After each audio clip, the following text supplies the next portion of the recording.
Bismillahirrahmanirrahim.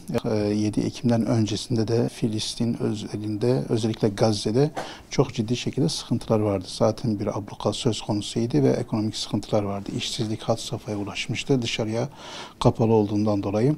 Oradaki kardeşlerimiz ekonomik sıkıntılar altında kendi yaşam mücadelelerini veriyorlardı.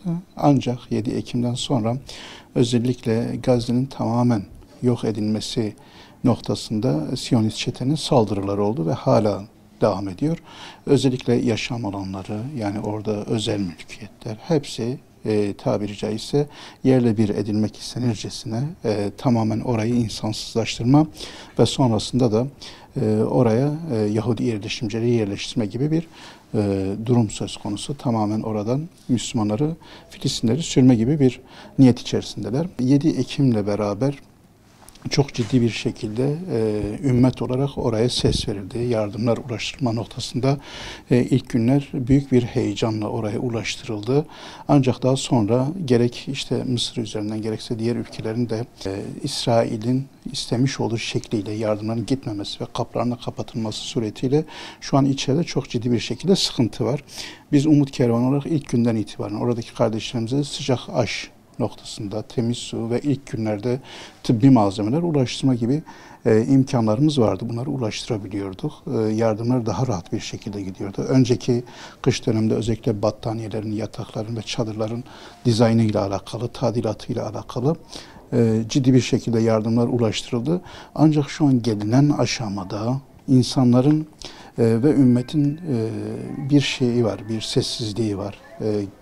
Artık eskiden önceki gibi böylesine duyarlılık da söz konusu değil. Biz bunu özellikle gelen yardımlar noktasında da görüyoruz. Artık insanlar sanki bu durumu biraz daha kanıksadılar. Bunu bir yana bırakalım. Diğer tarafta yardımların ulaştırılması noktasında ciddi zorluklar ve sıkıntılar var.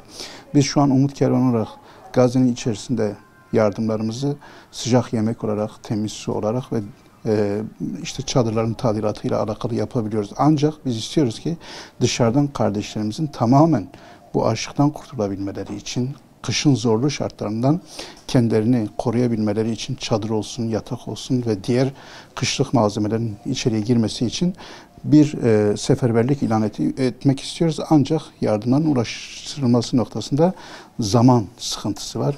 Ulaşması noktasında sıkıntı yok. Geç ulaşıyor ama böylesine ciddi bir şekilde sıkıntılar var. Yakın zamanda İstanbul'da 53 STK bir araya gelerek oradaki kardeşlerimize gemilerle yardımların ulaştırılması noktasında bir görüşmeler oldu, görüş birliğine varıldı. İnşallah o konularda da yardımlar sağlanarak oradaki kardeşlerimizin bu sıkıntısını gidermek istiyoruz. Biz onlara soruyoruz şu an hangi yardımları yapalım Gazze için? Yani tek cevap var. Orada hiçbir şey kalmadı ki. Her şeye ihtiyaç var. Yani gıda olarak ihtiyaç var, su olarak ihtiyaç var, ilaç olarak ihtiyaç var, diğer teknik manada işte elektriğe ihtiyaç var, bütün böyle tıbbi malzemelere ihtiyaç var. Hemen hemen yaşamı kolaylaştıracak, yaşam içerisinde insanın bütün ihtiyaçlarını karşılayacak olan her şeye ihtiyaç var. Ama elzem olan şu an nedir? Şu an kardeşlerimiz orada açlıkla karşı karşıyadılar. Özellikle gıdanın ivedilikle hızlı bir şekilde ulaştırılması lazım. O konuda bu birinci derecede ama şu an orada ciddi bir şekilde Siyonist çete hastanelerimizi yıkıyor ve oraları bombalıyor. Orada ciddi bir şekilde şu an yaralılar tedavi edilemiyor. Hem dışarıdan bir sağlık ekibinin oraya ulaştırılması hem de ekipmanların oraya ulaştırılarak tıbbi manada da ciddi bir şekilde ihtiyaç var. Ve bununla beraber bizim zaten başlatmış olduğumuz ve çağrısında bulunmuş olduğumuz bir kış yardımları konusu vardı. Şu an orada ciddi bir şekilde battaniye ihtiyacı vardı. Şu an çadırlar eskidi. O güneşin altında yanan o çadırlar artık çürümeye başladı. Yani bir rüzgar alınca hemen yıkılabiliyor. Ya da işte yağmur yağdığında içeriye sular doluyor. Oradaki kardeşim zaten zor durumda. Ve bu şekilde o çadırların gerek üstlerinin tadilatı, yani yağmur geçirmeyecek ya da işte kar yağdığında karı geçirmeyecek şekilde ya da tamamen kendilerine çadır yardım yaparak onları bu kışın soğuğundan, kışın şartlarından korumak istiyoruz. Biz nakdi yardımın ulaştırılması noktasını zaten önceliyoruz. Çünkü hakikaten burada bizim işte tırlar dolusu bir malzemeyi oraya ulaştırmamız çok daha sıkıntılı, daha çok külfeti olan bir durum. Ama elimize düşen fırsatları da doğrusu değerlendiriyoruz. Mesela kısa zamanda biz Umut Kervanı olarak oradaki kardeşlerimize ayakkabı çağrısında bulunduk ayakkabıların ulaştırılması noktasında. Şu an 15.000 tane ayakkabı Mısır'da hazırlandı ve inşallah işlemleri de yapılıyor. Şu an işlemler sürüyor. En kısa zamanda oradaki kardeşlerimize ulaştırılacak bu 15.000 tane ayakkabı. Oradaki kardeşlerimize dağıtılacak. Bu da ciddi bir şekilde ihtiyaç. Çünkü ayakkabı yok ayaklarında. Ya biz medyada da görmüşüz. Tahtadan artık ayakkabılar yapılmaya başlandı. O şekilde ihtiyaçlarını gidermeye çalışıyorlar.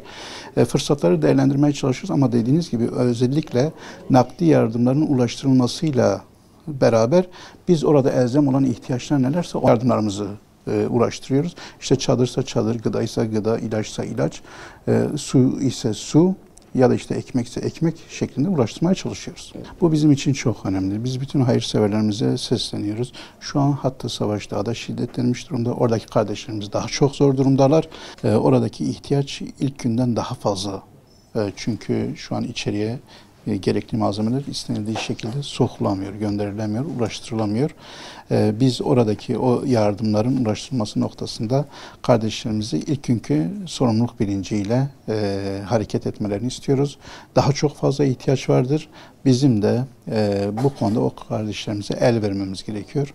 Onların da bizden istekleri, ümmetten istekleri odur.